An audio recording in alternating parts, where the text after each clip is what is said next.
So people in South Vietnam viewed the Americans in a variety of ways. Perhaps most familiar to Americans today is that peasants in the countryside largely viewed the American military as foreign invaders, not only because they were foreigners, but also because these peasants largely supported the NLF. In the eyes of these peasants, the Americans were sort of terrifyingly violent and cruel and destructive. And one thing to keep in mind as we try to understand this perspective is that the Americans were more technologically advanced and wealthier than any of the Vietnamese belligerents. So the type of violence that they engaged in was often more violent, more destructive, and more indiscriminate. So that kind of explains in part why the peasants would have felt that way about them. A second group that viewed the American military and government very negatively were the neutralists in the cities. They viewed the Americans as meddling in internal Vietnamese affairs. They felt that the Americans were backing an unpopular authoritarian government, and they felt that the Americans were preventing the Vietnamese from enjoying peace. They wanted the United States to withdraw its troops. However, these neutralists viewed the American anti-war movement very positively as potential allies. Perhaps most famously, the Vietnamese monk Thich Nhat Hanh, who was also a peace activist, wrote a letter to Martin Luther King Jr. urging King to speak out against the war. Third, there were also Vietnamese anti-communists who viewed the Americans as allies. They wanted the American government to support the South Vietnamese government, and they wanted the American military to be in South Vietnam and help the South Vietnamese government fight the communists.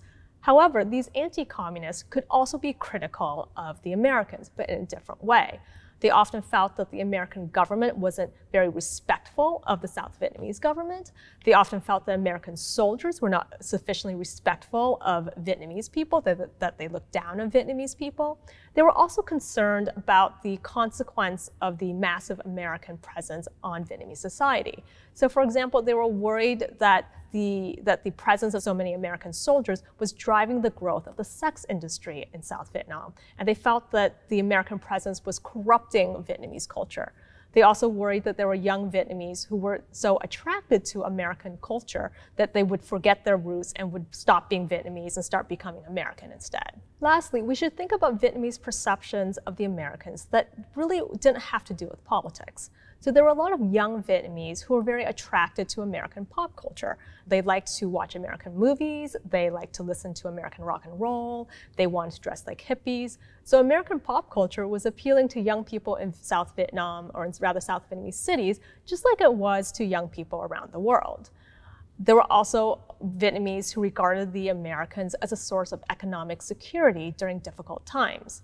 Most Americans in Vietnam were rich by local standards, and they paid well. But this was a time when many middle-class and lower-class Vietnamese struggled to make ends meet because of the inflation, the runaway inflation that was taking place.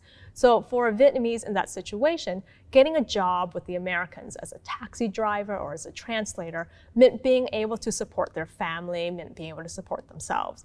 And I think in the past, we've often looked at these Vietnamese as sort of opportunistic or greedy, but you also have to remember that they're trying to get by during very difficult times. So Americans often talk about the Vietnamese and their views of the United States sort of as a large whole, as a sort of a monolith. But what we see here is that the Vietnamese actually had a variety of views. And the way they viewed the Americans really had more to do with their own experiences and their own sort of political stances than it had to do with the American politics of the war.